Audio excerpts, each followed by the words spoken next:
Okay okay மாப்ள, medical emergency கேட்டேன். ஒரு நிமிஷம் இரு மாப்ள, எனக்குன்னு கேட்டா கொடுப்பாப்ல. மாப்ள ஒரு 500 வந்தா கொடு மாப்ள, ரொம்ப எமர்ஜென்சி. சரி மாப்ள, நீ போ, நான் அக்கௌண்ட்ல அனுப்பிச்சு விடுறேன். மாப்ள சொந்தக்கார ஃபங்க்ஷன் இருக்குது, ஓனர்கிட்ட சொல்லிட்டேன், கொஞ்சம் வண்டி சாவி கூட போயிட்டு வந்துடுறேன். அங்க வச்சிருக்கேன், எடுத்துட்டு போ மாப்ள. என் மச்சான் தான், உன்னை பத்தி தெரியும் மாப்ள. சரி நான் போயிட்டு வந்துடுறேன்.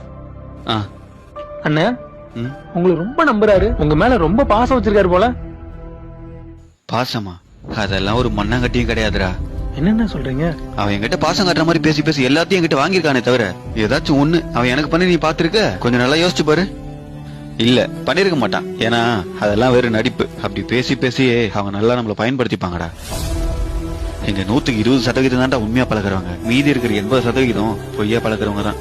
அப்புறம் ஏன்னு நீங்க அவங்களுக்கு ஹெல்ப் பண்றீங்க? அவன் எப்படின்னா இருந்துட்டு போட்டுண்டா, ஆனா இப்ப வரைக்கும் நான் அவனுக்கு உண்மையா தான் இருக்கேன். அதனாலதான் இப்ப வரைக்கும் எனக்கு எல்லாமே தெரிஞ்சோ தெரியாத மாதிரி காமிச்சுக்கிறேன்.